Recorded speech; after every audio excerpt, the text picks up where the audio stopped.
The transport ship's warning lights bathed the holding cell in crimson as it breached Earth's atmosphere. Kira Voss pressed her violet-tinged hands against the reinforced viewport, watching lightning crack across storm clouds below. Her silver eyes reflected the turbulence, both outside and within her mind. 3 solar cycles ago, she had been the Centaurian Alliance's most promising diplomatic liaison. Now she was just another prisoner bound for humanity's notorious prison planet. The ship lurched violently, sending several inmates sprawling across the deck. Kira's enhanced muscle density, an evolutionary gift from her low-gravity homeworld, kept her steady, a blessing that would soon become a curse under Earth's crushing gravity. Atmospheric entry complete. "Welcome to Hell, ladies and gentlemen." The human pilot's voice crackled through ancient speakers, amusement evident in his tone. Current temperature, 35 degrees Celsius. Gravity, 9.8 meters per second squared. Enjoy your stay. Kira's cellmate, a crystalline being named Zix 427, emitted a low-frequency hum of distress. They both knew the statistics. 40% of off-world inmates didn't survive their first Earth year. Between the savage weather, aggressive biosphere, and relentless gravity, Earth had earned its reputation as the galaxy's deadliest prison. The landing pad emerged through dissipating clouds, a stark concrete island in a sea of green forest. Armed guards in environment suits formed a perimeter as the ship touched down with a bone-jarring thud.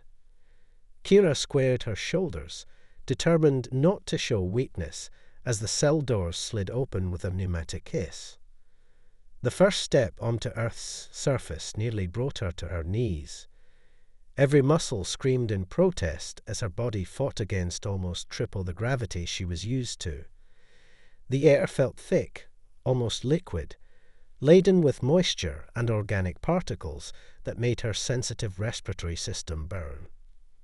"Move it, Centaurian," a guard barked, prodding her forward with an electrified baton.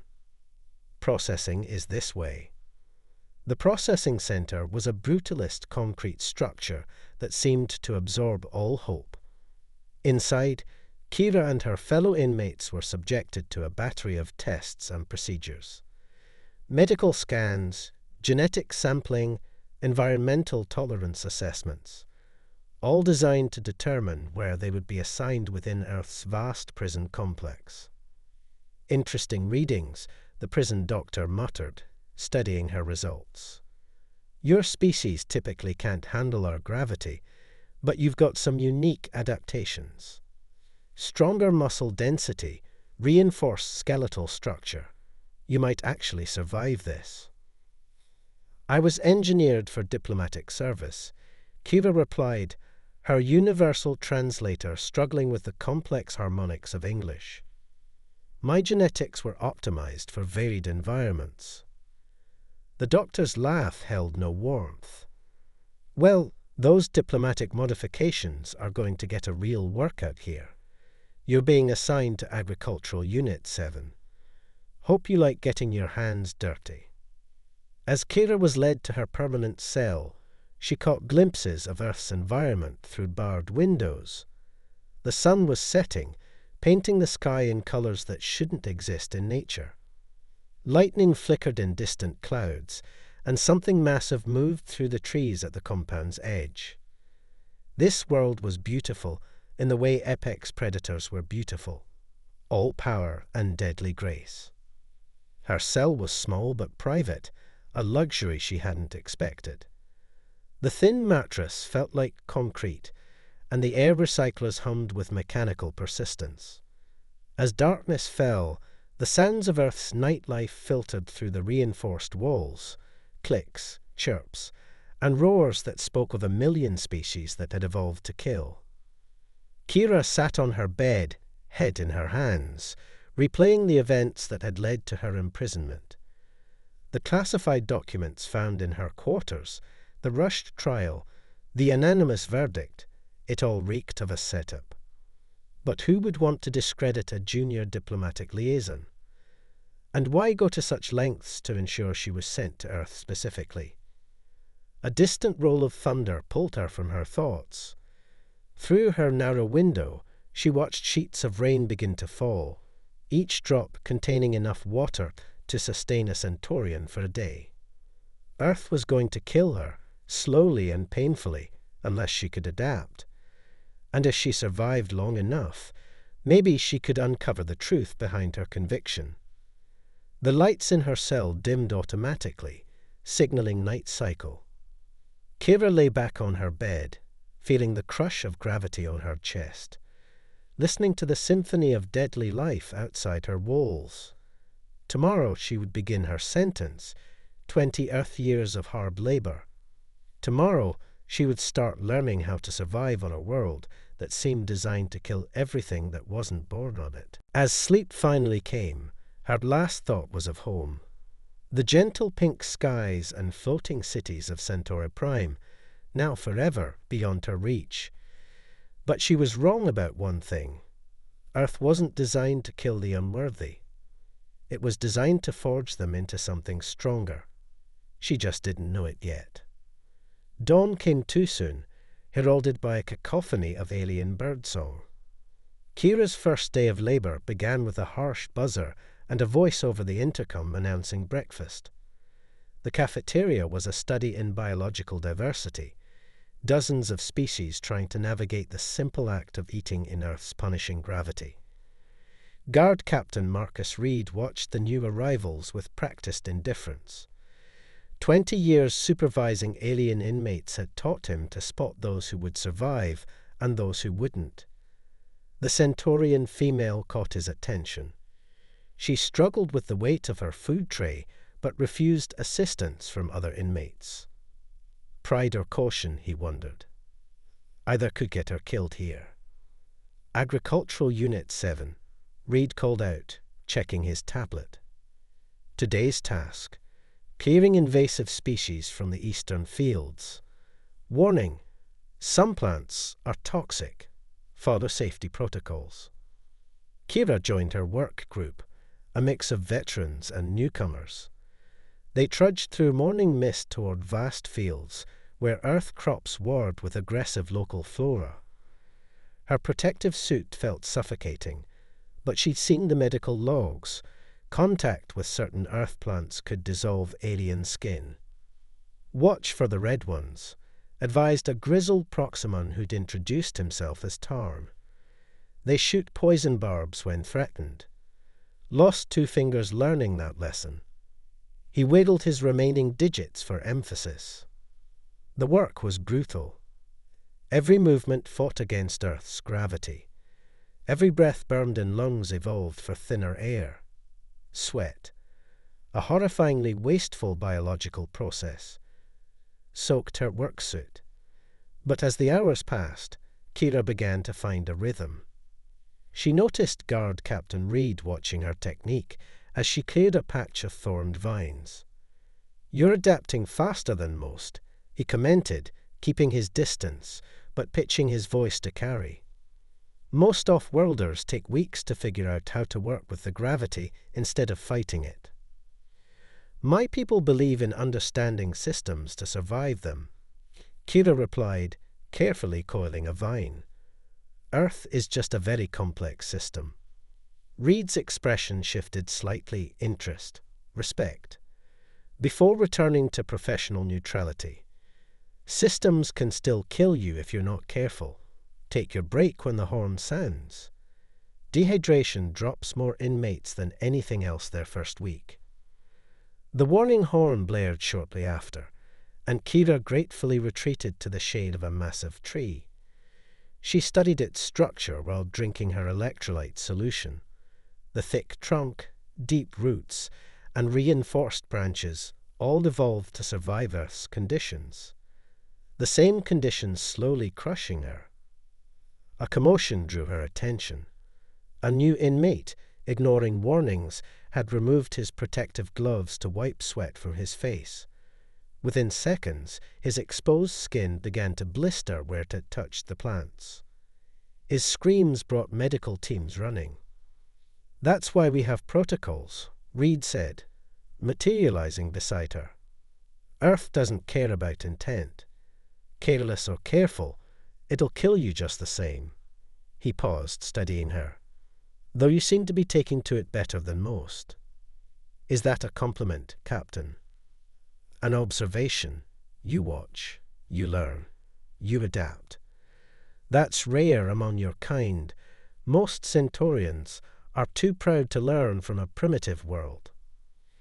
Kira thought of her diplomatic training, the endless lectures about maintaining species superiority while engaging with developing worlds. How wrong they'd been about Earth. There was nothing primitive about a planet that had produced humanity. The workday ended with another casualty. An inmate collapsed from heat exhaustion. As Kira watched the medical team rush them to the infirmary, she realized Earth wasn't just testing their bodies. It was testing their willingness to learn, to change, to become something new. Back in her cell that evening, muscles screaming and skin stinging, Kira began her own collection of observations. Guard patterns, security protocols, the way Reed watched certain inmates more carefully than others. If she was going to survive long enough to clear her name, she needed to understand everything about this deadly world and the humans who had mastered it. Lightning split the sky outside her window, and thunder rattled the reinforced walls. Another storm was rolling in, and with it would come new challenges. But for the first time since landing, Kira felt something besides fear and resignation. She felt curiosity. Earth was trying to kill her, yes, but it was also teaching her. And she was beginning to understand why humans had thrived here. They hadn't conquered Earth, they'd let it forge them into something stronger. 3 months into her sentence, Kira discovered the first clue that her imprisonment wasn't a simple case of political sabotage. It came during a routine maintenance shift in the prison's archives, where ancient paper records mouldered alongside quantum storage drives. The file appeared unremarkable, a decades-old report on Centaurian diplomatic relations. But one name caught her eye: Varus Industries, the megacorporation that had sponsored her diplomatic training. According to the file, they'd been conducting classified research on Earth decades before official first contact. "Find something interesting." Guard Captain Reed's voice made her jump. She hadn't heard him approach, a feat in Earth's gravity. "Just studying Earth's history," Kira replied carefully, closing the file. But Reed's expression told her he wasn't fooled. "Funny how many diplomats end up in my prison," he said, leaning against a shelf. "All from different worlds, different species, but with one thing in common: they asked too many questions about Earth's place in the galaxy." Kira's heart raced. "Are you saying my conviction wasn't random?"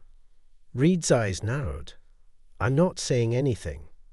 But if I were you, I'd pay attention to who your fellow inmates are, especially in Block D.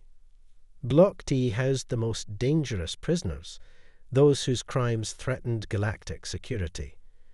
Kira had avoided that section, but now she began watching. She noticed how many of its inmates shared her background: diplomatic corps, scientific research, positions that gave them access to classified data. During meal periods, she started sitting closer to Block D's tables, letting conversations drift her way. Fragments of whispered discussions painted a disturbing picture. Earth wasn't just a prison planet. It was hiding something. The breakthrough came during another storm. Lightning struck the prison's power grid, triggering emergency protocols. In the chaos, Kira glimpsed something impossible: a human guard moving within human speed to subdue a rioting inmate, his movements too precise, too powerful. That night, unable to sleep, she compiled her observations. the strange readings from her medical exam. The way some guards seemed unaffected by Earth's crushing gravity, the classified research dating back decades.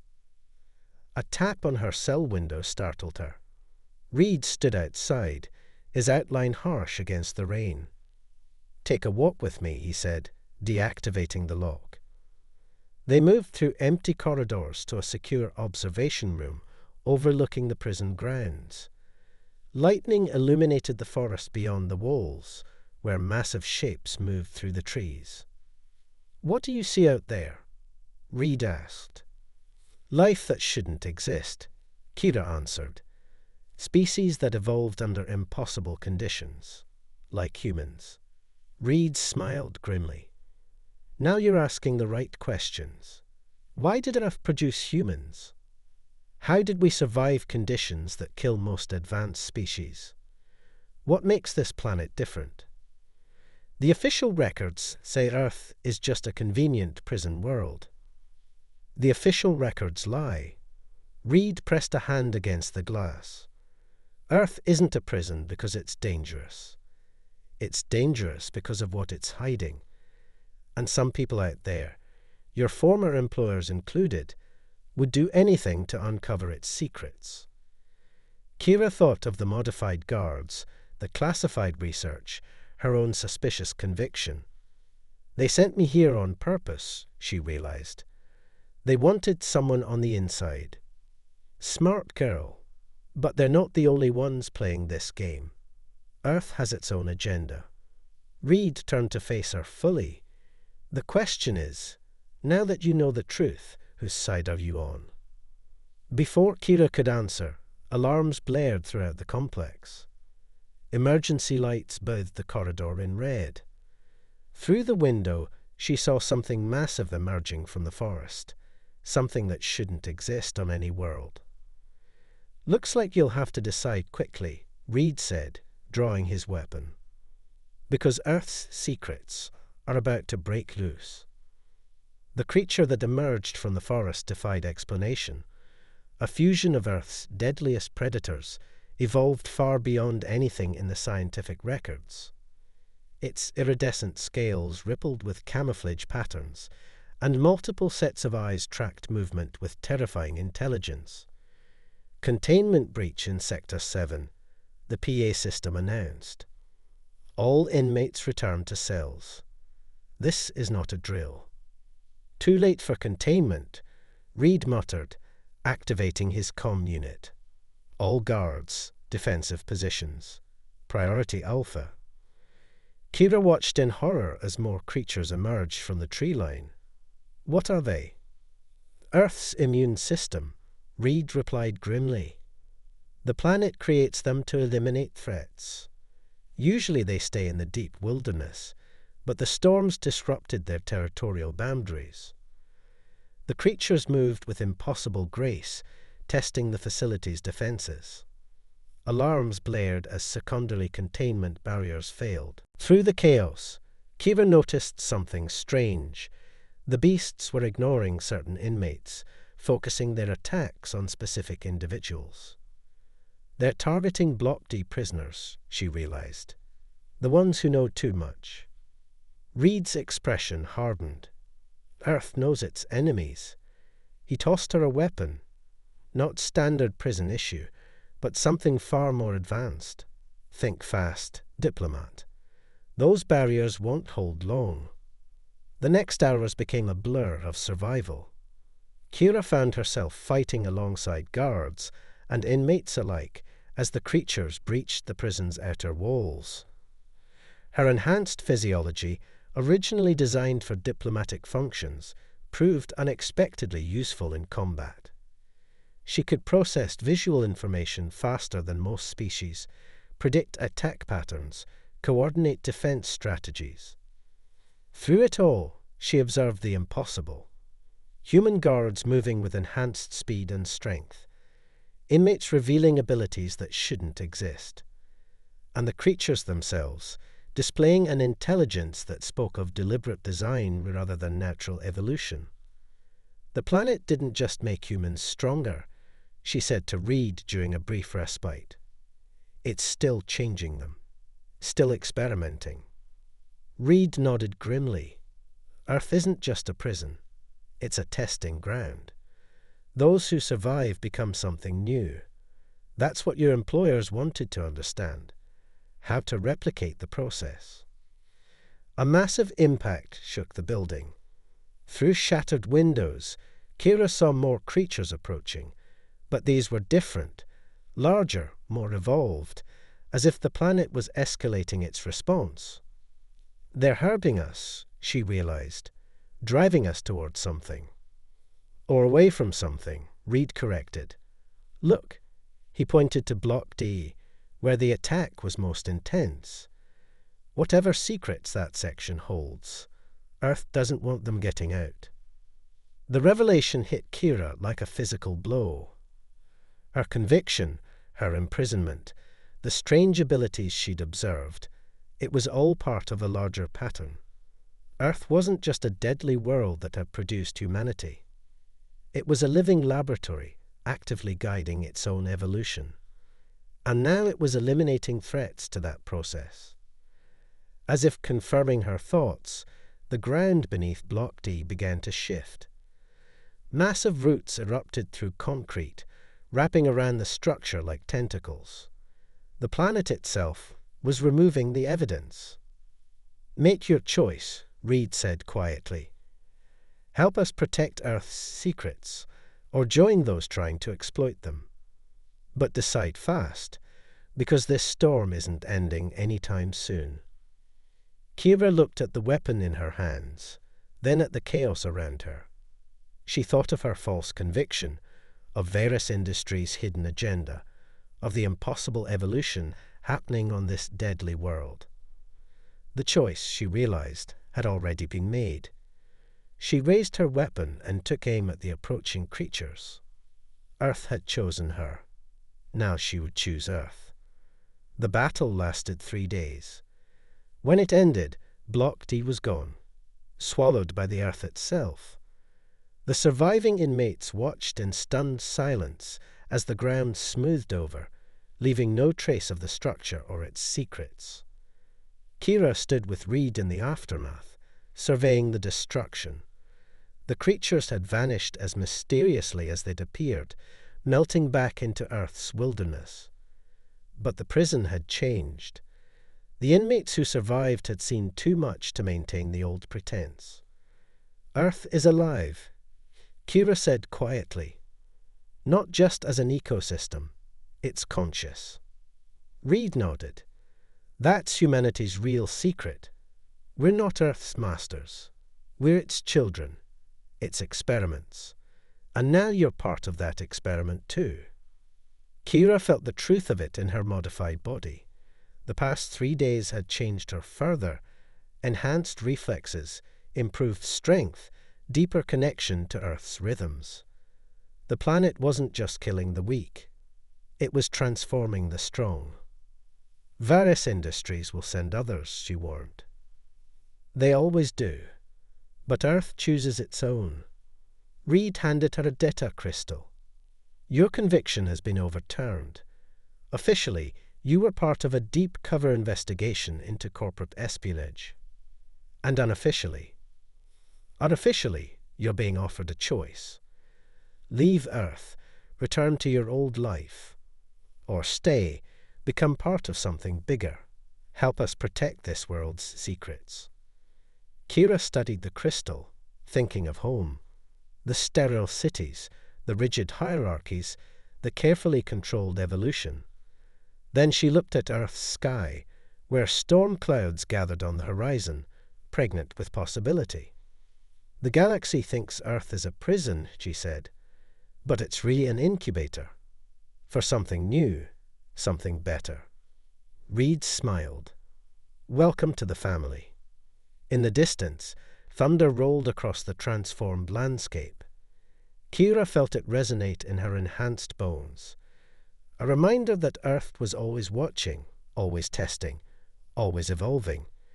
She had come here as a prisoner, but she would stay as a guardian. The transport ship that had brought her arrived to take the released inmates home. Kira watched it depart without her, carrying away the last traces of her old life. Above, the clouds parted briefly, letting sunset paint the sky in impossible colors. She thought of the other prisons scattered across Earth's surface, each holding potential guardians waiting to be tested. Of the corporations and governments that would never stop trying to unlock this world's secrets. Of the evolution still to come. Earth had chosen her, transformed her, given her purpose. Now she would help it do the same for others. Not as a diplomat, but as something new, a bridge between humanity's deadly cradle and the galaxy that feared it. As night fell, Kira walked into the prison's transformed grounds, Reed at her side. They had work to do. Somewhere in the darkness, Earth's next test was beginning. And she was ready.